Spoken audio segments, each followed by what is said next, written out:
Have you ever walked into a room and felt a shiver, though nothing had happened? Or met someone for the first time, yet sensed a familiarity that defied logic? Perhaps there are patterns in your life, repeating relationships, emotions, or inner conflicts that return no matter how much you evolve. Some might call these coincidences, but what if they're not? What if these moments are echoes, the soul whispering through the layers of your being, nudging you to remember?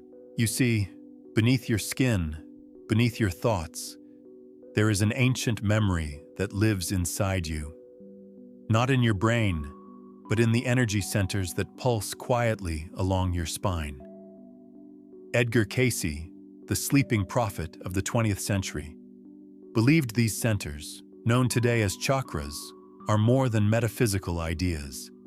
He described them as gateways, each carrying imprints from your past lives and shaping the experiences of your present one. Before we even speak of healing or transcendence, we must begin with listening. Because every feeling that rises, every moment of inexplicable sadness, longing, or inspiration, might be your soul trying to say, "You've been here before. This isn't random. There's something to see." Cayce often said that the soul brings into this life unresolved desires, spiritual intentions, and karmic debts, all encoded in our energetic bodies. And unless we learn how to read the map of our energy, we may keep walking in circles. Imagine a piano with 7 keys, each one representing a different frequency. Each time you experience something, love, betrayal, fear, hope, a note is struck. And even after the event has passed, the vibration lingers. The chakras are like these piano strings. They retain memory, not of thoughts, but of vibration. And when something in your life today resonates with an old note, it plays again. Sometimes gently, sometimes like thunder. Cayce's readings frequently emphasized that recurring life experiences were tied to patterns in specific chakras. For example, he spoke of individuals whose persistent insecurity came from disruptions in the root center, the base of the spine, linked to survival, fear, and ancestral lineage. Others struggled with overwhelming guilt or creative blocks due to imbalances in the sacral center, the second chakra, where emotional memory gathers like water in a still pool. One woman, in a reading Cayce gave in 1933, came seeking clarity on why she always felt paralyzed in love, falling deeply yet sabotaging every relationship. Cayce's trance revealed a story from a prior life in ancient Palestine, where her love had ended in betrayal and exile. That trauma was still vibrating in her heart center, unhealed, unspoken. Her present pain wasn't new. It was simply unfinished. We often think of healing as solving problems in the present. But what if some of these problems are not meant to be fixed, but understood?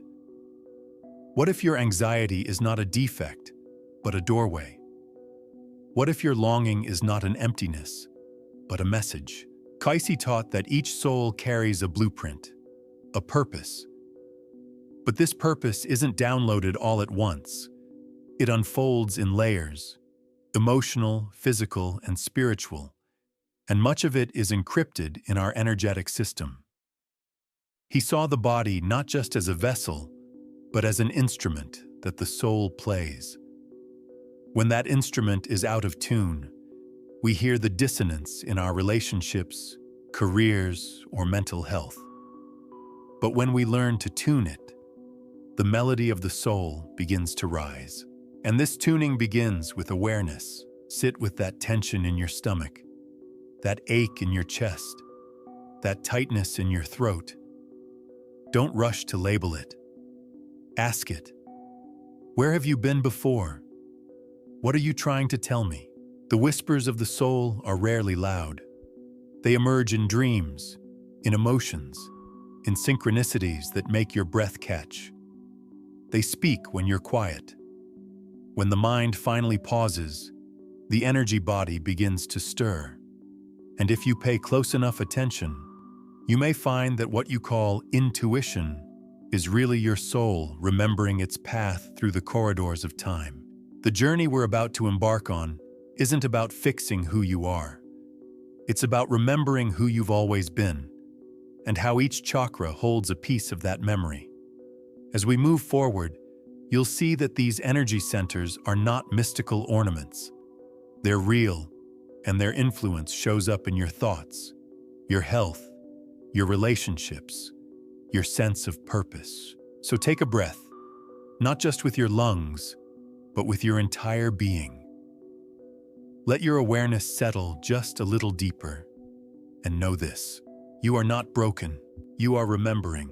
And this journey, through your body, through your energy, through your soul, is how you return to wholeness.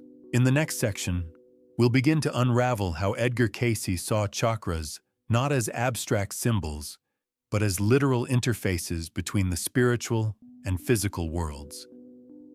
He believed these centers could unlock not just healing, but access to the very records of your soul. Not everything that feels real can be seen, and not everything we see is truly real.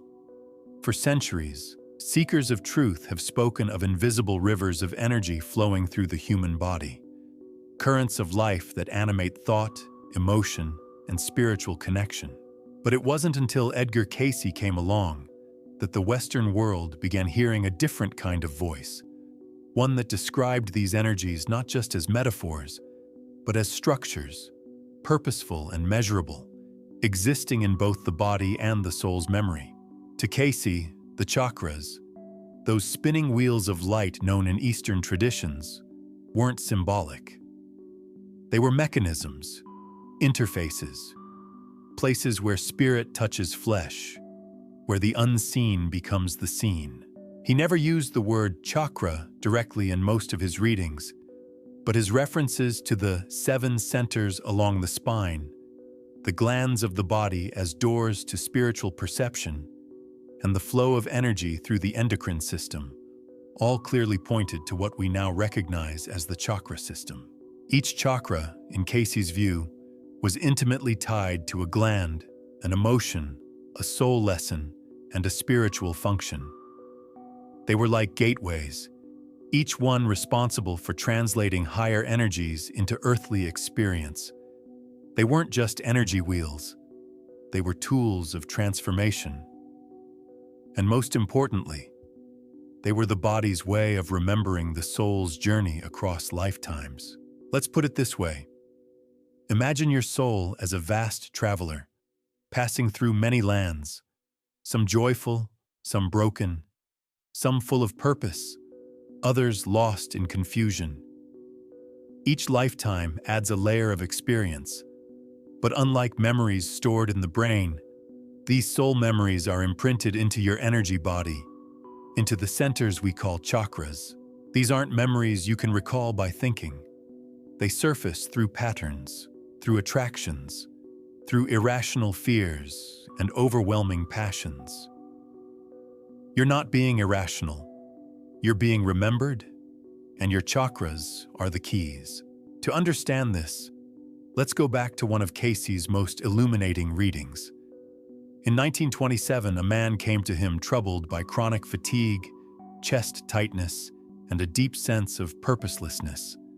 Medical doctors found nothing wrong. Cayce, in trance, described disruptions in the man's inner temples, particularly around the 3rd and 4th centers, corresponding to the solar plexus and heart. But then Cayce added something extraordinary. These blockages were repercussions from a lifetime in the Roman Empire, where the man had held power but refused empathy, leading to a hardened energetic state. The ailment wasn't physical.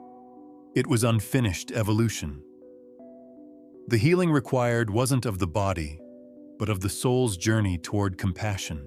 This is the power of understanding chakras, not as abstract lights, but as living archives. They hold your lessons, your pain, your strength. When blocked, they repeat patterns to get your attention. When opened, They awaken capacities you forgot you had, like intuition, clarity, and peace. Cayce also insisted that each center responds to spiritual practice, not dogma, not ritual for its own sake, but intentional attunement. When you meditate, pray, journal, or walk quietly with the intention of listening to the soul, energy begins to stir in those ancient places. Some centers respond with ease, others resist, holding centuries of silence, waiting to be heard. What's more, Cayce noted that the chakras are interdependent. You cannot force your way to enlightenment by focusing only on the higher centers, like the third eye or crown. Without a grounded, stable root, without an open heart, without truthful expression, the higher centers simply flicker like distant stars. The soul seeks integration, not bypass. The journey of awakening moves upward and downward. It spirals just like the energy itself. And yes, Cayce hinted at something even more fascinating. That when these centers are aligned and flowing freely, they form what he called a harmonic connection with the Akashic Records, the great field of soul memory. In this state, a person becomes capable of receiving impressions, insights, and guidance not just from their own soul, but from the divine matrix of all souls. But none of this begins with effort. It begins with awareness, with honoring the reality that these centers are already working inside you, right now. When your stomach tightens, your throat closes, your chest aches, that's not imagination. That's energy trying to speak. And when you learn the language of these centers, your life stops feeling random. It starts to feel designed. Just consider the simple act of breathing. The breath flows through the lungs, yes, but it also moves through the energy centers. Each inhale touches every chakra like wind brushing the strings of a harp.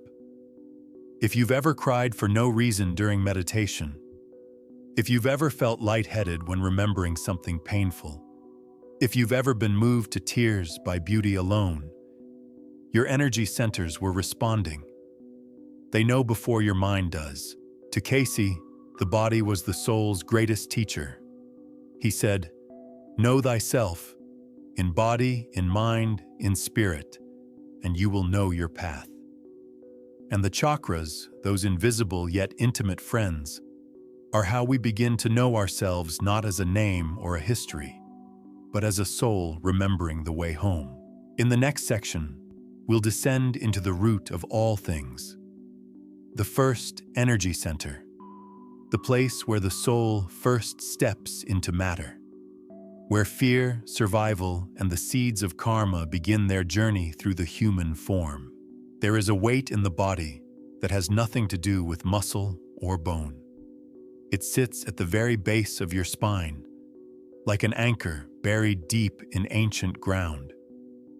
And though it doesn't speak in words, you felt it. The sudden tightness when life feels unstable, the clenching when fear knocks without warning, the heaviness that whispers, "Will I survive this?" This is the root chakra, Muladhara in Sanskrit. But to Edgar Cayce, it was more than a concept borrowed from Eastern texts.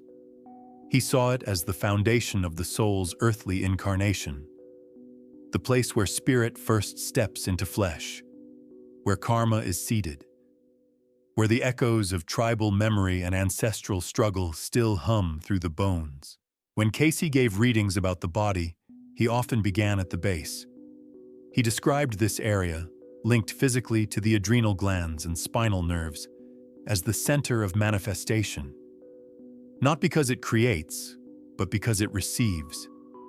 It receives the soul's blueprint and attempts to ground it in matter. If the foundation is cracked, the building cannot rise. And so too, if the root chakra is unstable, the soul struggles to fully inhabit the body. Think of it this way. Every fear you've carried about money, safety, rejection, or being alone in the world isn't just psychological, it's energetic. These fears live in the root, and Cayce believed many of them didn't begin in this lifetime. He often traced deep survival fears to past incarnations marked by famine, exile, abandonment, or even violent death. These traumas become energetic impressions, what he called cellular memory, and they anchor in the root chakra. One case stands out. In 1931, Cayce gave a reading for a man plagued by chronic back pain and irrational panic attacks. No physical cause could be found.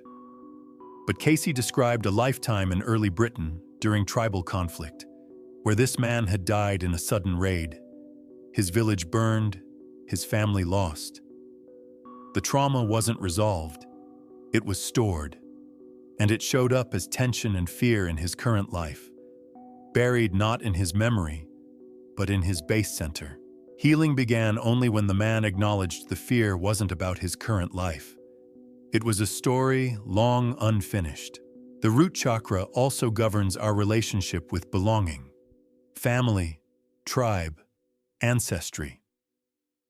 In Cayce's language, one must make peace with the dust from which he comes. If you've ever felt like you don't fit in your family, or that you're carrying burdens that aren't yours, the root may be holding ancestral codes that go generations back. Modern science is beginning to explore this idea through the lens of epigenetics, how trauma can be passed through genes. But Cayce saw it energetically first. He spoke of individuals who carried the impressions of racial memory, not meaning skin color, but soul groups who had experienced collective suffering, slavery, genocide, war. These impressions, he said, settle into the lower spine and the adrenal system, causing persistent feelings of danger even when none is present. But here's the paradox. The root chakra isn't just the home of fear, it's also the gateway to trust.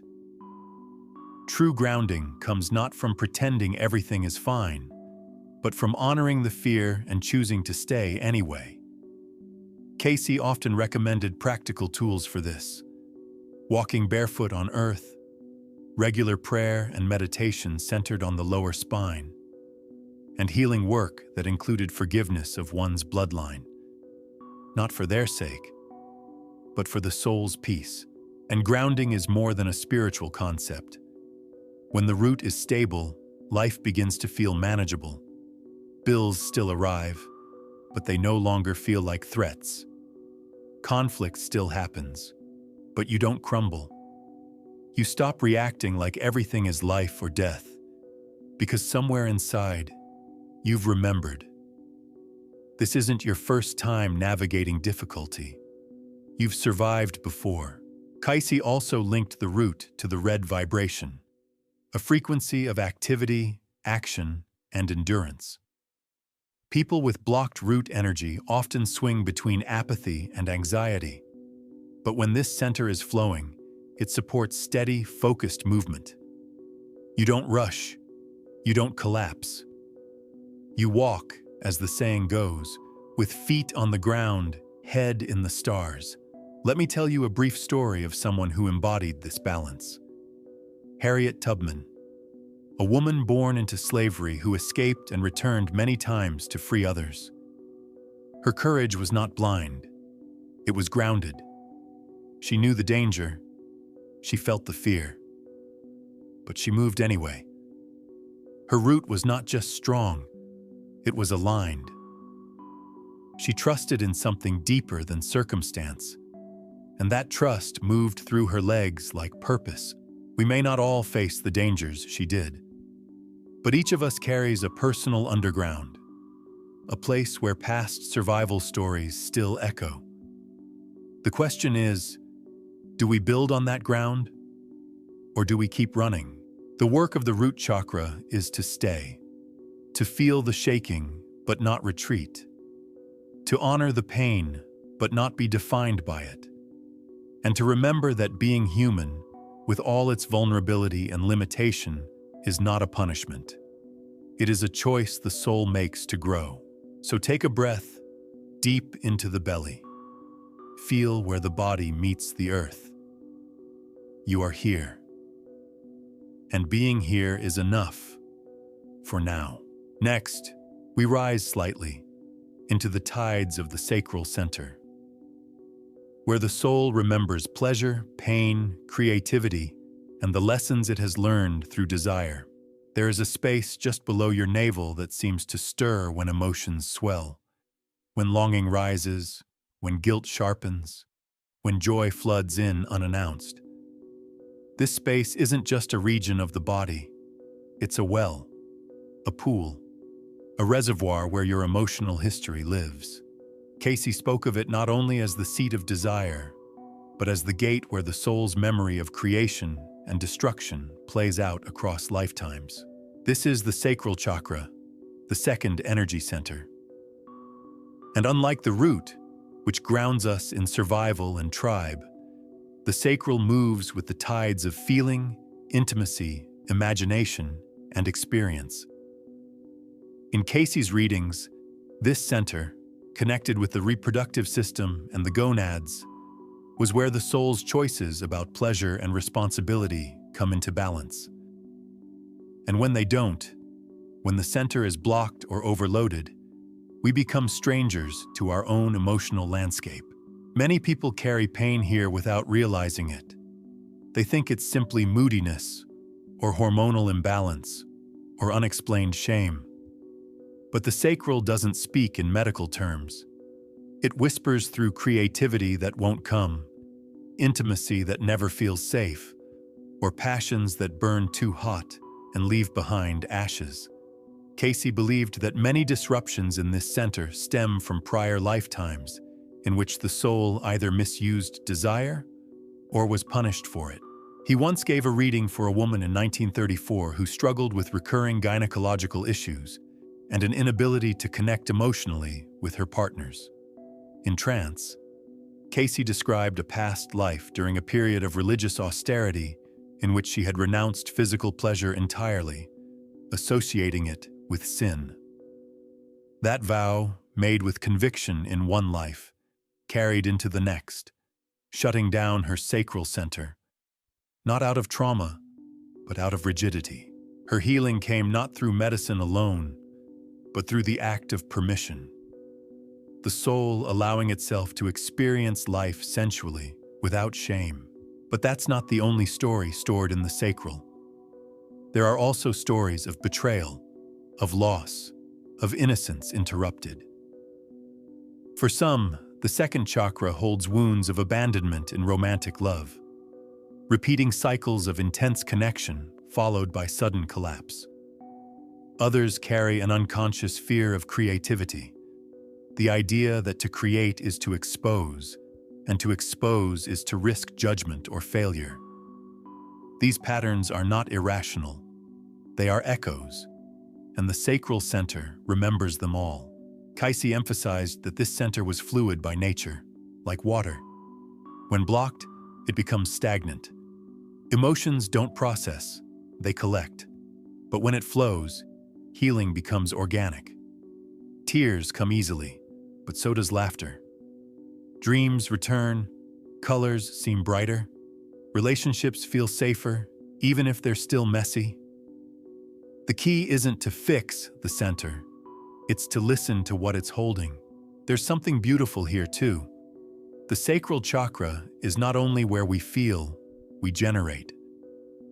Creativity, in Cayce's understanding, was not limited to art or writing. It included parenting, cooking, making love, even praying with your hands in the soil. To create is to engage with life. And when we stop creating, we stop moving. The soul becomes restless. The body becomes numb. One historical example of this energy in motion is Frida Kahlo. Through relentless physical pain and emotional heartbreak, she poured her life onto canvas, raw, intimate, unapologetically sensual. Her art was her healing, but it was also her rebellion. She refused to silence the center of emotion and creation. Even in a broken body, her sacral center roared. For many, especially those raised in rigid households or dogmatic systems, the second chakra has been told to shrink. Desire is bad. Sensuality is dangerous. Feeling deeply is weakness. But Cayce warned against such suppression. He believed the soul came to earth, not to escape the body, but to bless it, to learn through it, to feel joy, not just endure challenge. And the sacral is where joy takes its first breath. But joy requires vulnerability, and vulnerability can only rise when shame is released. So if this part of your life feels tender, chaotic, or silent, that's not failure. That's your soul handing you a key. Start small, move your hips, dance without judgment, express a feeling you've hidden. Let yourself want something again, not because you need it, but because you're alive. That's what this center longs for: movement. And in movement, memory returns. As the second chakra begins to open, you may find tears rising for no reason, or a sudden desire to write, paint, kiss, run, or simply feel. That's not indulgence. That's restoration. The soul remembering that it's allowed to feel everything, not just what is safe. In the next section, we climb to the solar plexus, the center of will and power. A place where the soul battles its deepest lessons around control, identity, and the fire to stand in its own truth. There's a quiet fire that lives just above your navel. You feel it when someone questions your worth. You feel it when you're faced with a decision that asks you to either shrink or rise. You feel it when anger builds, not just the loud kind, but the kind that simmers, deep and unresolved. This place, the solar plexus, is not just a center of digestion. It's where the soul wrestles with power. Edgar Cayce often referred to this area as the seat of the will. He connected it to the adrenal glands, the stomach, and the diaphragm. But more importantly, he saw it as the forge where the soul either remembers its courage or hides from its own fire. This is the third chakra, the solar plexus. And in Cayce's teachings, it marks a turning point in the journey of energy, from survival and emotion into identity, where the root asks, "Am I safe?" and the sacral asks, "Can I feel?" The solar plexus asks, "Who am I in this world?" And this question doesn't arise in comfort. It arises in friction. In childhood, it may show up when your voice is silenced. In adulthood, it appears when your truth collides with others' expectations. Cayce believed that the solar plexus records not just your reactions, but your soul's repeated lessons around agency, how you respond to pressure, how you assert your needs, and how you reclaim power after lifetimes of giving it away. One striking reading from 1940 involved a man tormented by chronic digestive issues and unrelenting self-doubt.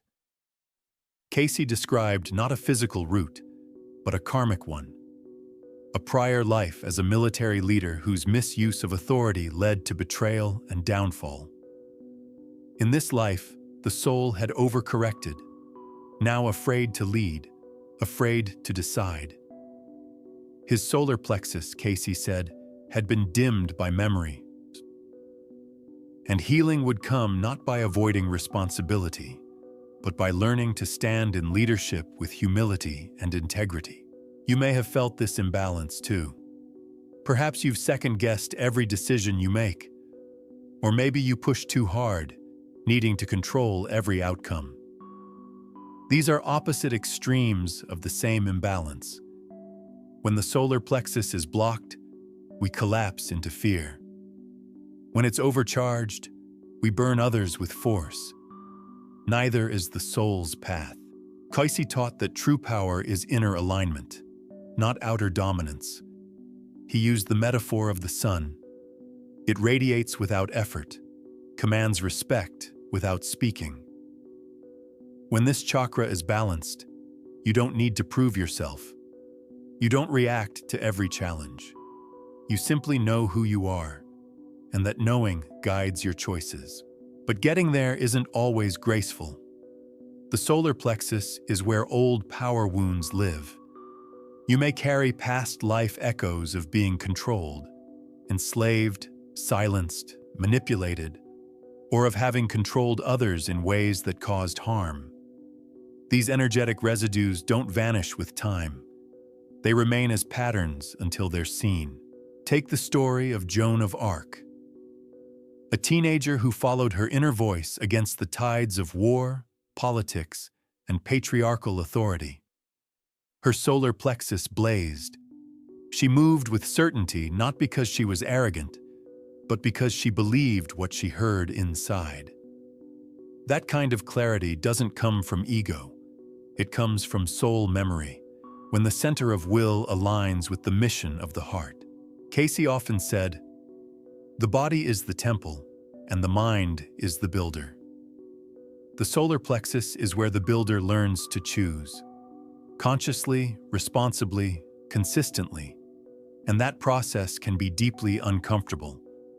Why? Because it means letting go of the identities others have assigned to you. It means saying no when you used to say yes. It means risking disappointment, rejection, even failure, in order to remain true to yourself. This chakra is also deeply tied to the ego, not as something to destroy, but as something to discipline. A healthy ego says, "I have a place in the world." An unhealed one says either, "I am better than others," or "I am nothing." Both extremes are wounds. The soul seeks balance, and you'll feel this battle in your belly. Literally. Tight stomachs before confrontation. Nausea when you're pressured. Burnout when you override your truth. All of it is the solar plexus trying to get your attention. It doesn't want perfection. It wants presence. It wants you to choose with awareness. So how do we strengthen this center? Cayce recommended daily practices that involved decision-making, not grand gestures, but small choices made with clarity. What do I eat? Who do I spend time with? What thought do I feed today? Every small yes and no shapes the core. He also emphasized breathwork, deep breathing into the belly to stimulate circulation and awaken awareness in the center of will. He believed this breath helped release held tension and call the soul back into the body, especially after trauma or periods of fear.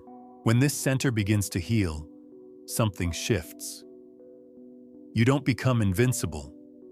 You become sovereign. You stop living by reaction and start moving from intention. And people will notice. Not because you're louder, but because your presence says, "I know who I am, and I don't need permission." As we ascend now, we reach the fourth center, the heart. And here, Cayce offered his most tender and profound teachings. Because if the solar plexus is the fire, the heart is the bridge. The place where the soul begins to remember love, not as emotion, but as a force that transcends time and transforms karma. Sometimes, when the world goes quiet and you're no longer pushing or defending or striving, you feel something stir in the center of your chest. A soft ache, a fullness, a warmth that has no source. That place, the heart, is not just an organ or a poetic symbol. It is the axis of the soul's healing journey. Edgar Cayce considered the heart chakra to be the turning point of energy, not just within the body, but within lifetimes. It is the fourth chakra, positioned at the center of the seven, and in Cayce's view, it is the bridge between the human and the divine, between the lower centers of survival, desire, and identity, and the higher centers of vision, intuition, and spiritual memory. But more than that, the heart is where karma begins to dissolve. Cayce taught that love is the force that unbinds us from old patterns. Not sentimental love, not romance, but universal compassion, the kind that sees beyond judgment, beyond separation, beyond the roles we play. When the heart is open, the soul remembers that we are not here to win, to dominate, or even to escape. We are here to connect, to give, to forgive, to allow ourselves to be transformed through relationship. But that's not easy. For most of us, the heart center holds wounds. Wounds from this life, betrayal, loss, grief, and wounds from others. Abandonment in past incarnations, betrayals that we gave or received, and love that ended before it could be fulfilled. Cayce spoke often of souls who returned into families or partnerships with those they had harmed or been harmed by in the past, drawn together again not as punishment, but as opportunity. The heart is where those debts are repaid, not through suffering, but through compassion. He once gave a reading to a woman who had endured a lifetime of rejection from her father. She felt unseen, unloved, unworthy. Cayce, in trance, described a lifetime in ancient Egypt in which she had held authority over that same soul, casting him out for disobedience. The roles had reversed, not as retribution, but as balance. The woman wept, not from guilt, but from recognition. And with that, her heart began to soften. She no longer needed to change her father. She needed to remember the larger story. That is the power of the heart chakra. It reveals the hidden unity beneath surface pain. It invites forgiveness, not as a moral act, but as a soul choice, a release from entanglement. And Cayce reminded us that the energy of this center is not passive. Love is not weak. It is the strongest force in the universe. The heart doesn't just feel, it radiates. He described it as the center through which the Christ energy, the essence of unconditional love, enters and circulates within us. Not in a religious sense, but as a vibration that heals distortion and returns us to our divine blueprint. When the heart is blocked, we experience isolation, bitterness, envy, or deep sorrow.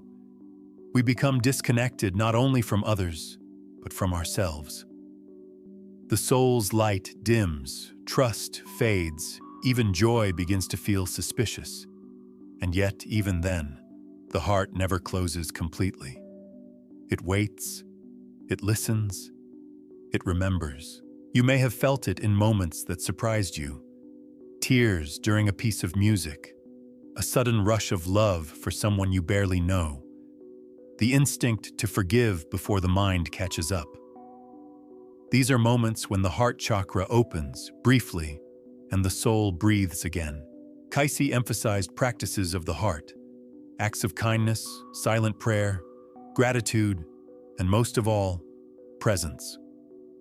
He said, "The mind is the builder, but the heart is the door." The door to what? To Akashic memory. To the part of you that knows you've walked this earth many times, that knows every soul you meet has touched yours before. And so, the work of the heart is not just to love, it is to remember that you already have, in many forms, in many places, and that perhaps the pain you feel now is only the echo of something left incomplete. Let's reflect for a moment on someone who embodied this energy. Nelson Mandela. After 27 years of imprisonment, he emerged not with hatred, but with grace. He invited reconciliation, not revenge. That capacity does not come from the mind alone. It rises from a heart that has learned to see beyond self. That is the kind of love Cayce pointed to. Not passive, not idealistic. Transformational. When the heart chakra opens and balances, you begin to meet others differently. You feel their pain, yes, but you also feel your own strength in staying open. You no longer need to protect yourself with armor. Your boundaries become clear, but they are not walls. They are lines drawn in love, not fear. And most significantly, you begin to feel a soft sense of home inside you, not tied to a person, a place, or a condition, but to your very presence. You stop chasing love and begin being love. In the next section, we'll rise into the throat, the center of expression, where the soul reclaims its voice, speaks its truth, and releases centuries of silence. There's a tightness we've all felt at one time or another, just at the base of the throat. It arrives when you hold back what needs to be said, when you speak a truth and your voice trembles, or when you've swallowed silence for so long, you begin to forget the sound of your own soul. This place, the throat chakra, is the fifth center of energy, and in Edgar Cayce's vision, it's far more than a mechanism for language. It is the gateway through which the soul learns to express itself into matter. Not just through words, but through song, prayer, poetry, weeping, shouting, whispering, and even stillness. To Cayce, the throat was the point where vibration became action, where intention took shape. Many of us carry tension here, not just physical, but emotional and spiritual. This center holds the weight of what was never spoken, what was silenced, or what was twisted into lies just to survive. Cayce believed that karmic residue accumulates in this area whenever a soul has misused the power of voice in past lives, whether through manipulation, broken vows, or silence in the face of injustice. But it also holds pain from lifetimes where a soul was silenced, where speaking truth led to punishment, where authenticity was dangerous. And so in this life, many carry an unconscious fear of being truly heard, of letting the full force of their voice rise up through the years of suppression. Cayce once gave a reading to a young teacher who constantly lost her voice, physically and emotionally. She couldn't speak up in meetings, struggled in intimate conversations, and developed chronic laryngitis. In trance, Cayce traced her issue to a life in ancient Greece, where she had been a philosopher's companion, but was denied the right to teach or speak in public. Her insights were brilliant, but buried. Her throat now was still bearing the echo of that restraint. Her healing didn't come from medicine alone, but from beginning to speak anyway. Journaling, teaching, singing, crying. Her voice returned not with effort, but with permission. This is the lesson of the throat chakra, that your voice is not just yours, it is the soul's instrument. When you suppress it, the entire energetic system begins to suffer. The heart grows heavy, the mind becomes confused, the body aches, because you are meant to resonate, not just survive. And expression doesn't always mean grand oration. Sometimes it's about speaking with integrity, saying yes when you mean yes, saying no with love, telling the truth without cruelty. Cayce taught that the throat is also where spiritual will converges with personal choice. What you say matters, and what you don't say matters even more. But expression isn't limited to speech. Every creative act that carries the imprint of your soul, painting, composing, building, even the way you move your hands in silence, these are acts of vibration. Cayce noted that the throat center is activated not only by words, but by rhythm, tone, and resonance. When you hum, when you chant, when you pray aloud, the soul vibrates just a little more clearly. Consider Maya Angelou. Her early life was marked by trauma so deep she went mute for nearly 5 years. And yet, through writing and later speaking, her voice became one of the most powerful of her generation. Her truth, once buried, became a light. That's the potential of a liberated throat chakra. not just for communication, but for transformation. But what blocks it? According to Cayce, the throat is highly sensitive to internal conflict. When the soul knows one truth but the mind speaks another, the energy contracts. Repeated self-betrayal, saying what others want to hear, hiding your real beliefs, faking harmony, leaves this center strained, even sick. Cayce often linked thyroid issues, chronic coughing, and even certain neck pains to unresolved energetic blockages in this center.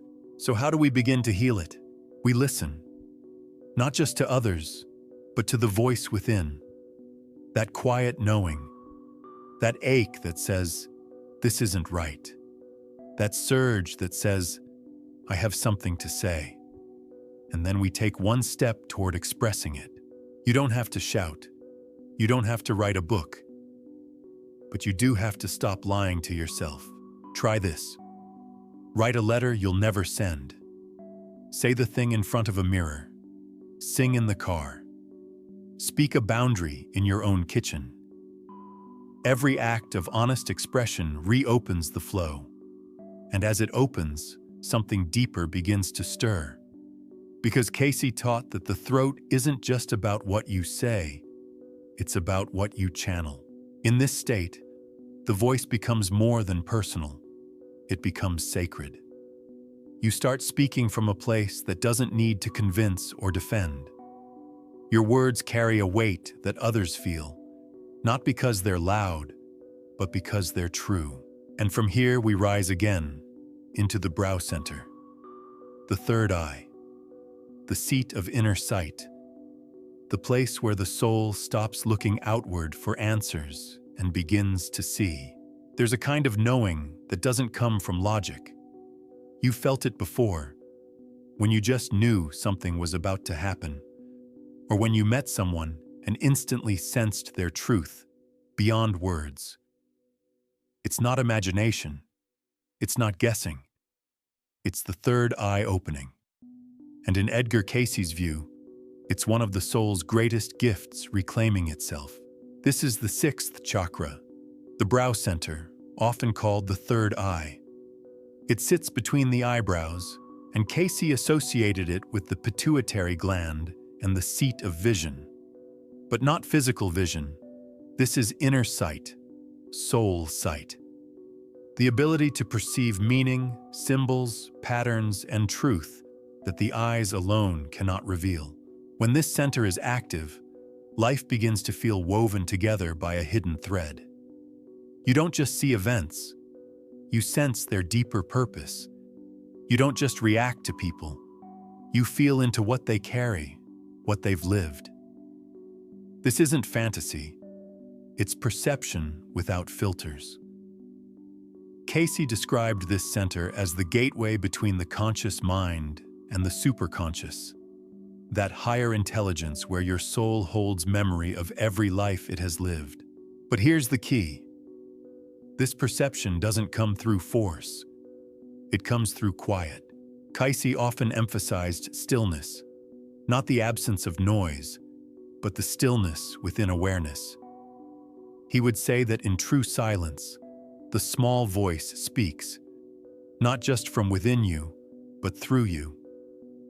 And that voice arises when the brow chakra is clear. One reading from 1932 described a woman with recurring migraines and strange visions. She feared she was losing touch with reality. But Cayce saw something different. A soul whose third eye had been active in several lifetimes. Once as a healer in Atlantis, again as a mystic in Persia, but whose current life had no context for such visions. She wasn't broken. She was remembering. Her healing began not by rejecting the visions, but by learning to anchor them in grounding practices. Meditation, journaling, time in nature. Gradually, the headaches eased, and the visions became teachers. That's the paradox of the third eye. It opens when we stop trying to open it. When we soften the mind and trust the space behind thought. Because this center does not thrive on information, It thrives on insight. But insight requires courage. The third eye sees not only light, but shadow.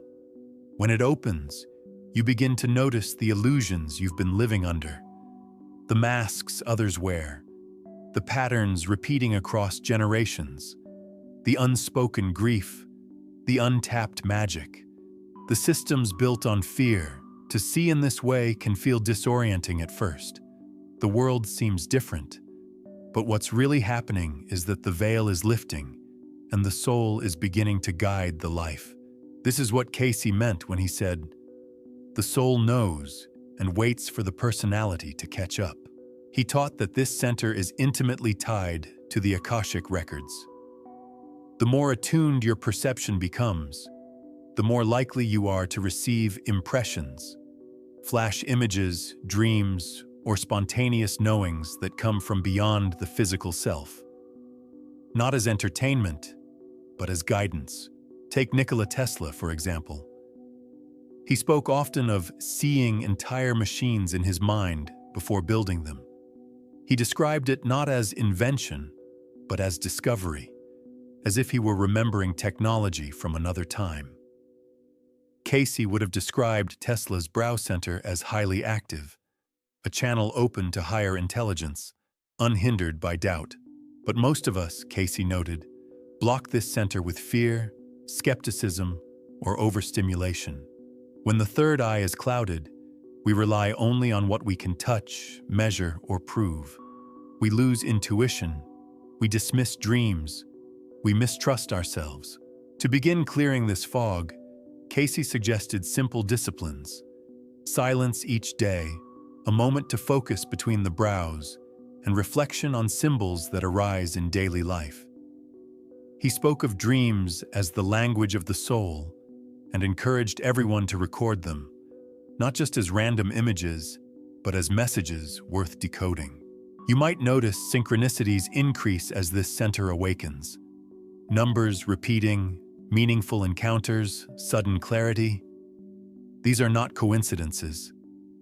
They are confirmations that your inner sight is aligning with the deeper rhythm of your path. And this center doesn't only look forward, it looks inward.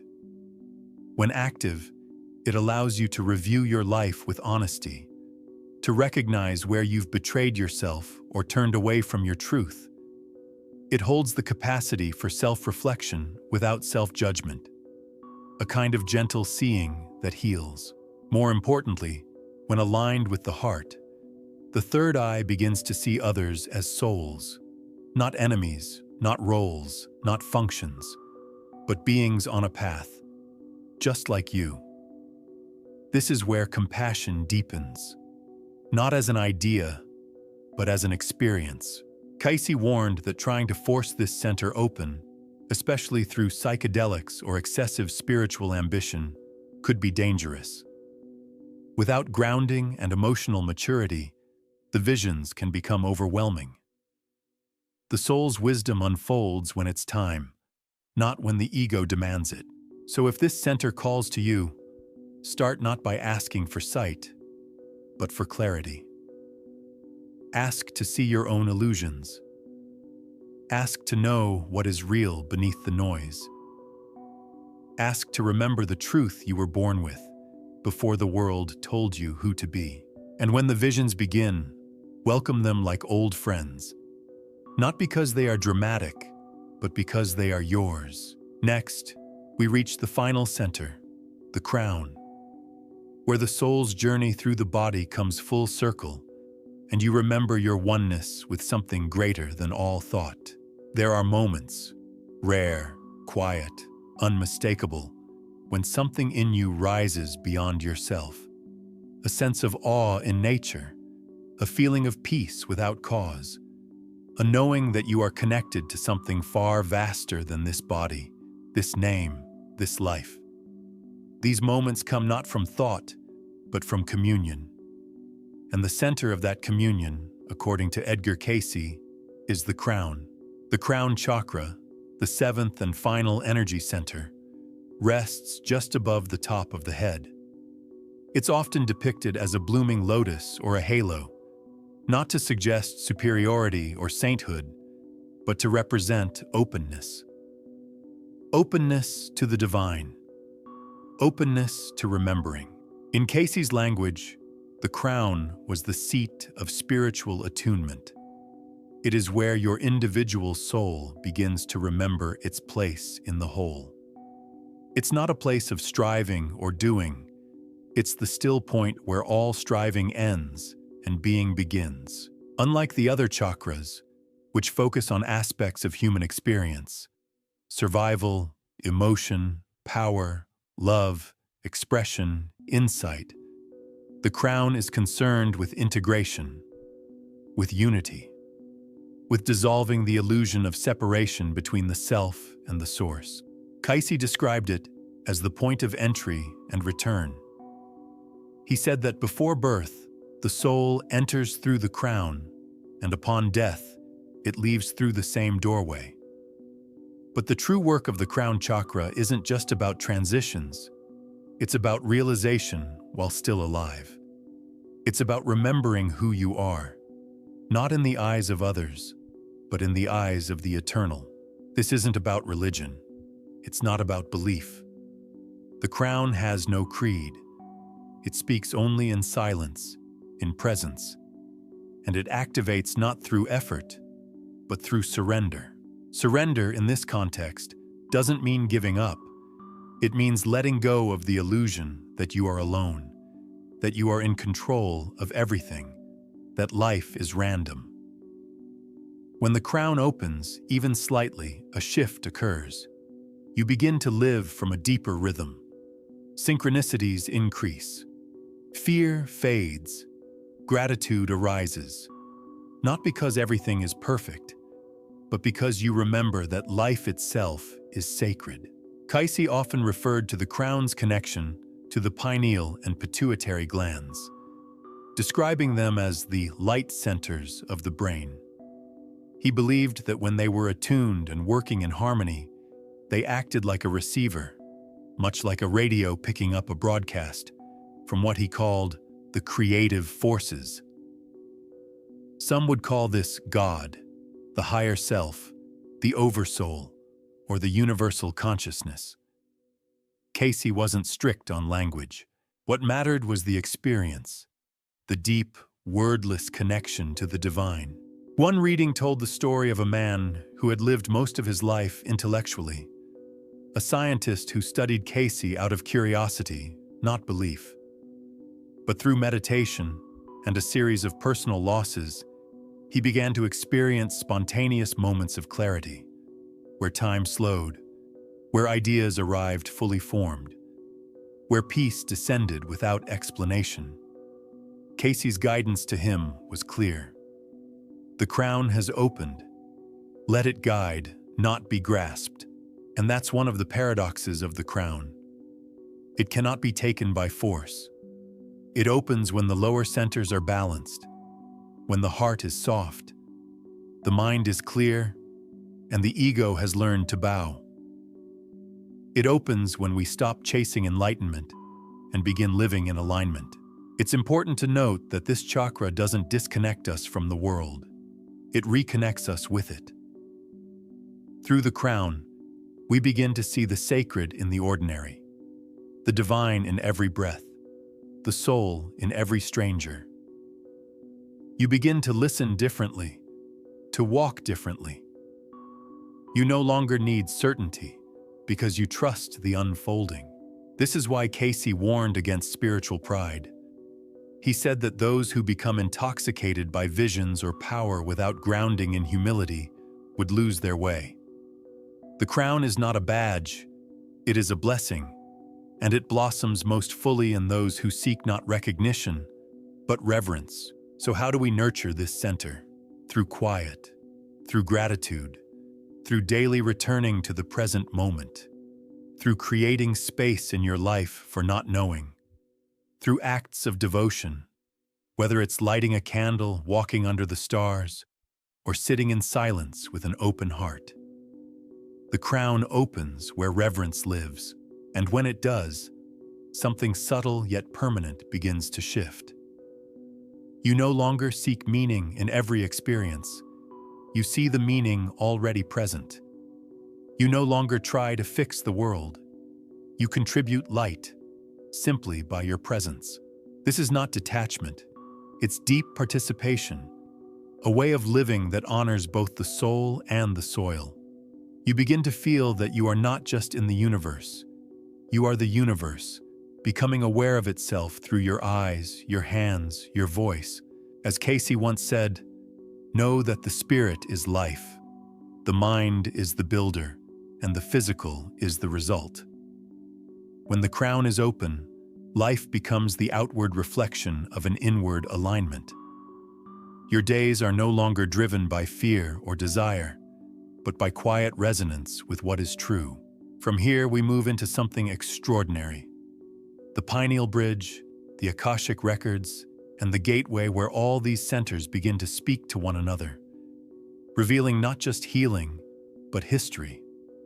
Not just power, but purpose. Somewhere deep within the brain, nestled like a hidden seed between the two hemispheres, lies a tiny organ that has captivated mystics, scientists, and seers alike. The pineal gland.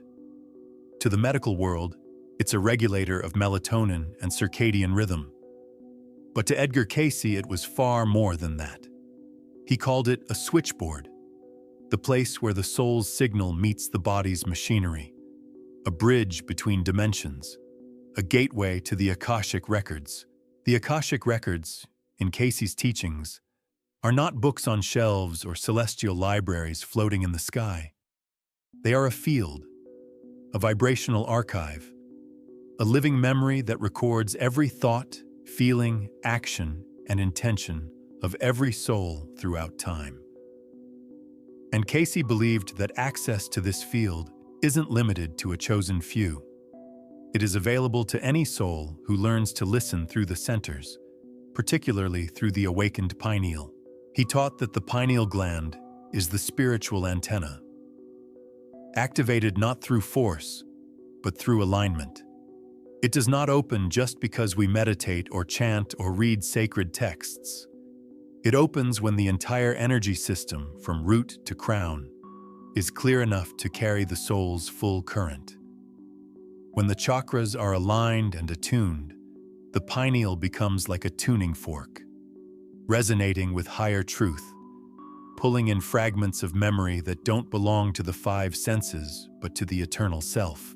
In practical terms, this might show up as sudden knowing, as déjà vu, as insight in dreams, as the ability to see the broader arc of your life and understand the why behind patterns that once seemed random. This isn't imagination, it's retrieval. Cayce often described his own process this way. When he entered trance, he said he would rise through the centers, beginning at the root and ascending upward, until he reached the Hall of Records, located in the crown. But it was the pineal that translated what he received into language, the bridge between the soul's wisdom and the human world. And yet, even outside of trance, Cayce emphasized that ordinary people touch this wisdom all the time, in flashes, in silence, in awe. He once described a carpenter who had never read a spiritual text, but whose devotion to honest work, kindness, and quiet prayer kept his pineal clearer than many priests. The point wasn't doctrine, it was purity of presence. You might ask, if the records are always there, why can't we always access them? Cayce answered this with humility. The records never deny us, but our own noise, fear, and ego often block the signal. The bridge requires stillness, not the absence of sound, but the inner alignment that allows reception. He compared it to a radio. The station is always broadcasting, but unless you've tuned precisely, all you'll hear is static. And this tuning is subtle. It's not about rituals or dogma, it's about vibration. When your thoughts, emotions, and actions begin to harmonize, your being becomes the antenna. And through the pineal, you begin to remember. Remember who you've been. Remember what you came to learn. Remember the soul contracts you made, those hard relationships, those repeating lessons, those unlikely blessings that cracked you open. But Cayce warned, the Akashic Records are not for entertainment. Accessing them carries responsibility.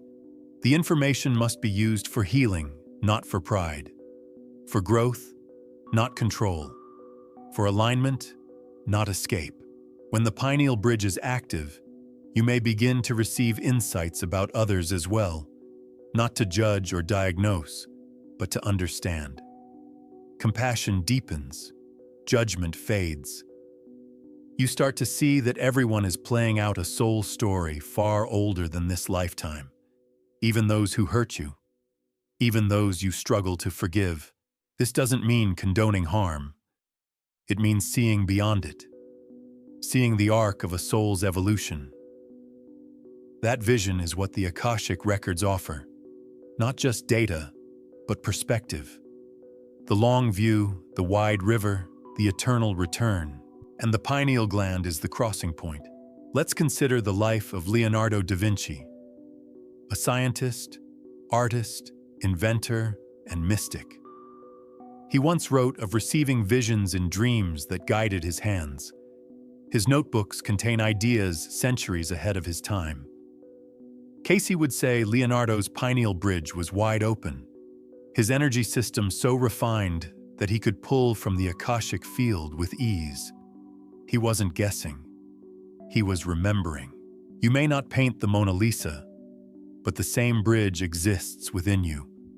And when you quiet your mind, soften your ego, and breathe with intention, you may begin to feel it.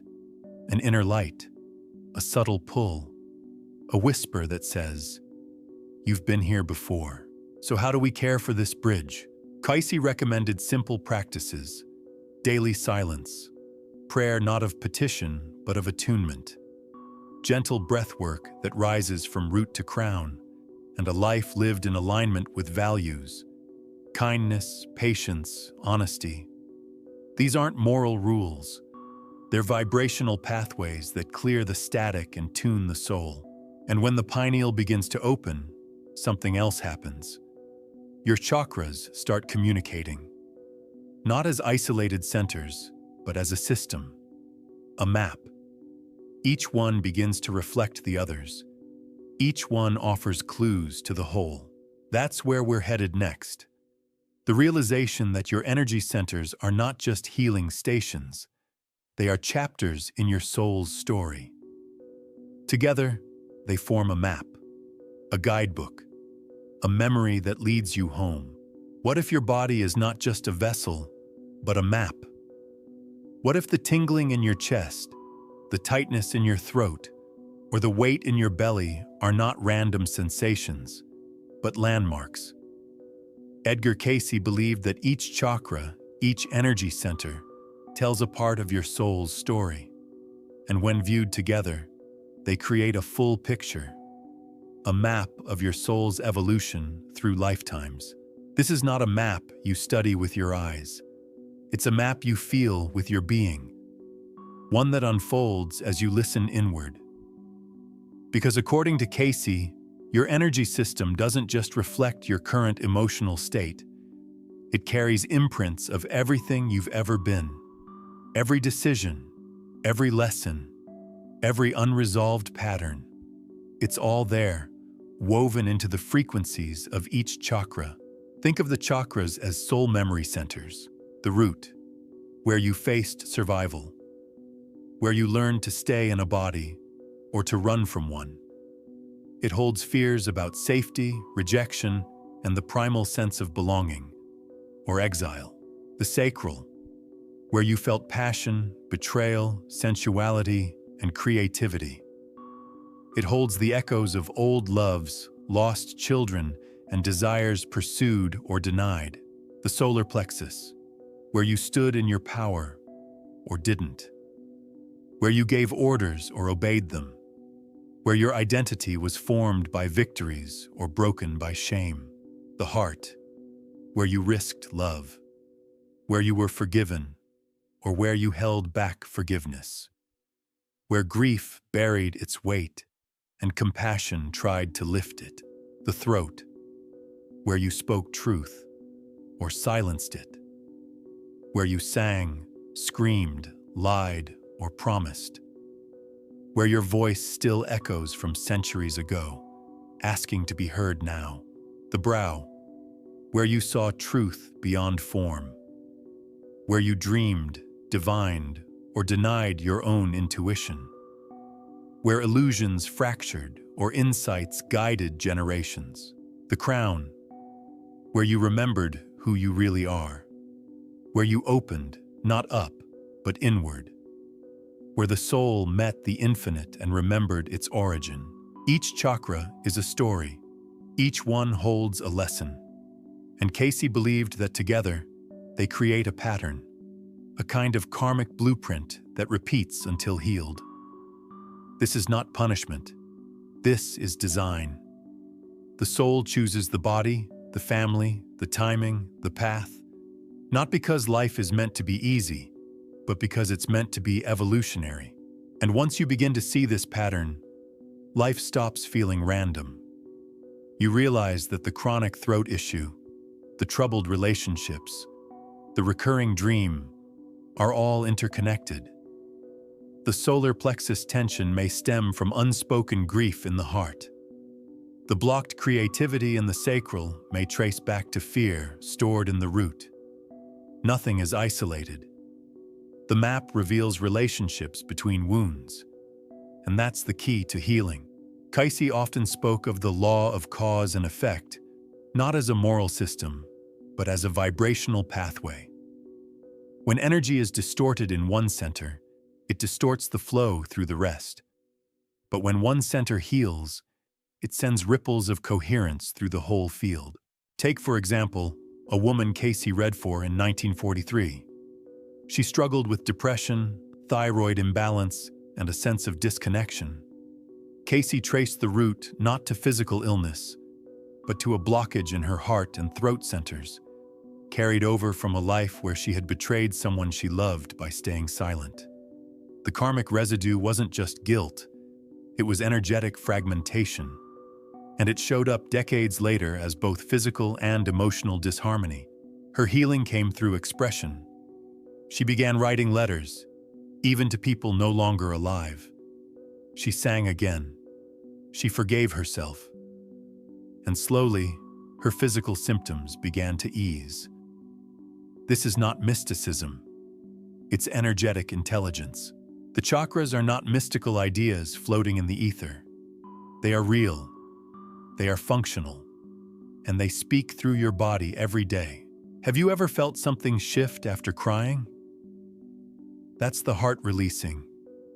Ever lost your appetite after an argument? That's the solar plexus shutting down. Ever gotten goosebumps when hearing something that feels like truth? That's the brow lighting up. You don't need a guru to access your map. You only need to pay attention. And when you do, a deep compassion begins to emerge, not only for yourself, but for others.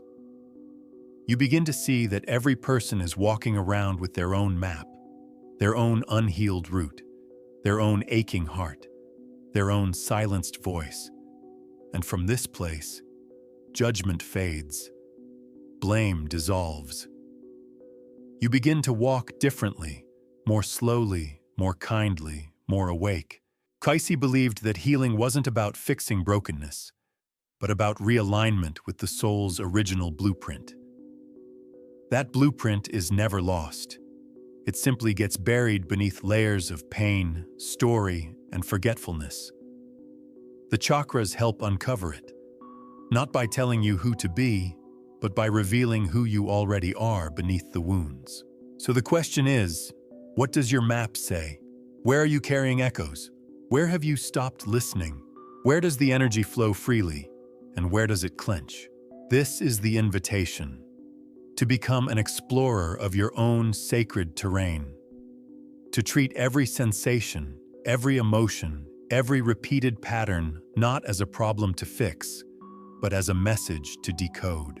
And when you begin to read the map of your energy centers, You don't just heal, you wake up, you remember. And from that place of remembering, we now turn to the most gentle, radical truth Cayce ever offered. That healing is not just possible, it is your natural state. And it begins not with effort, but with attention. Not with striving, but with balance. Let us now walk into that truth in the final section of this journey. Healing doesn't always look like a miracle. Sometimes it looks like breathing without fear, like sleeping through the night, like laughing without guilt. Edgar Cayce taught that healing is not something we earn, it's something we remember. And the chakras, when gently aligned, become the conduits for that remembering. Each center, as we've explored, holds the vibration of a specific lesson. But when they begin to work together, not in isolation, not in chaos, but in coherence, a shift occurs. A kind of soul harmony. You don't become someone new. You return to who you were before the wounds, before the fear, before the forgetting. And it begins, quite simply, with balance.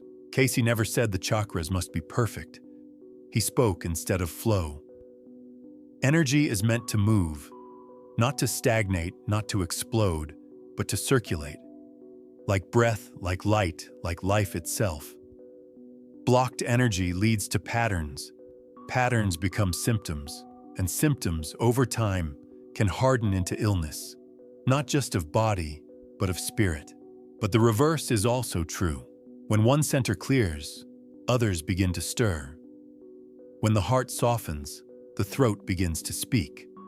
When the root stabilizes, the brow opens.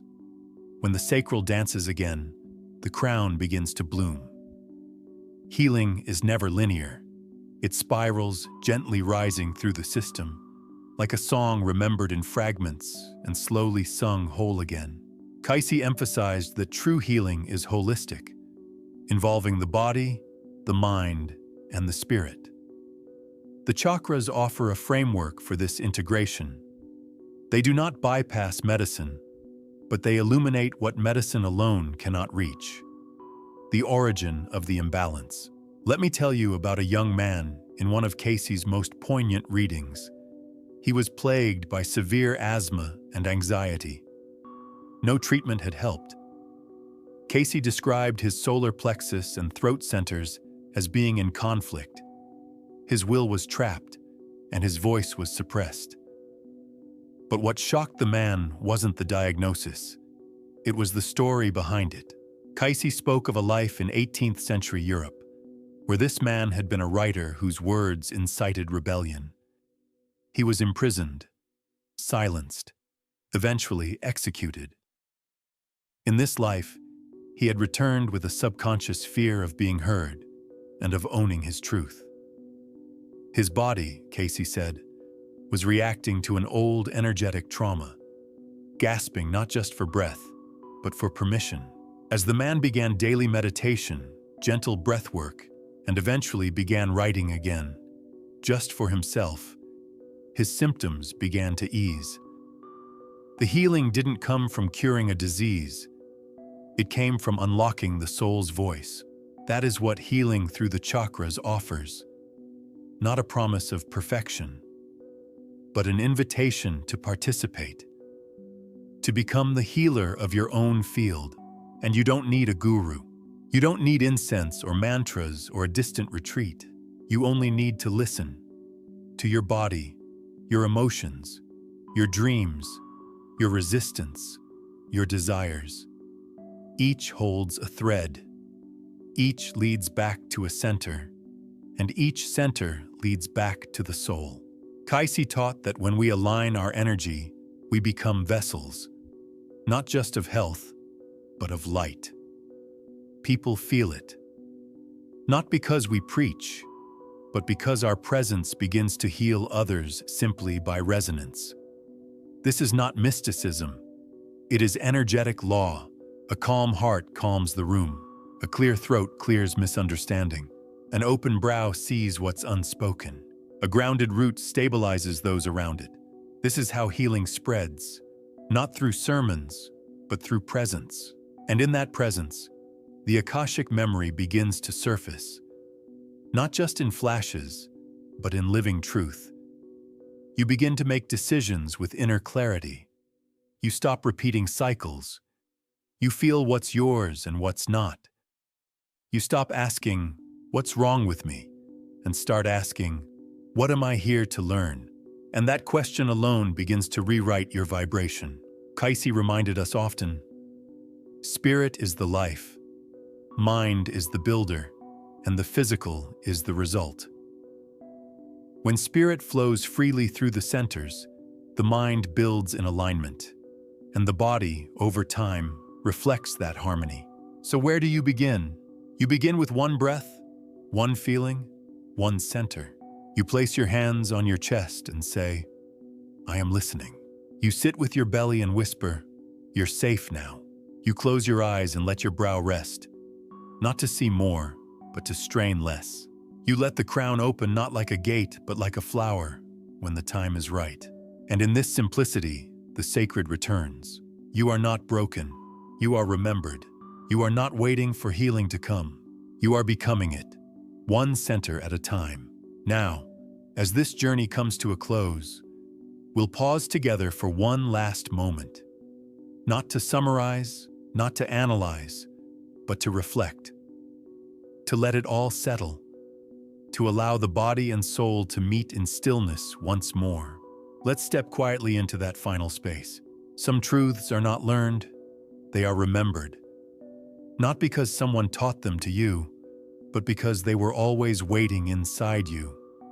Like light behind a curtain, like a melody you forgot you knew. Perhaps as you listened to this journey, through the body, through the energy centers, through the echoes of Cayce's teachings, something stirred. Not as a theory, not as belief, but as recognition. A quiet voice whispering, "Yes, this feels like home," because the truth is, your soul never forgets. It never forgets the lifetimes that shaped you. It never forgets the reasons you chose this incarnation, these challenges, this precise moment in history.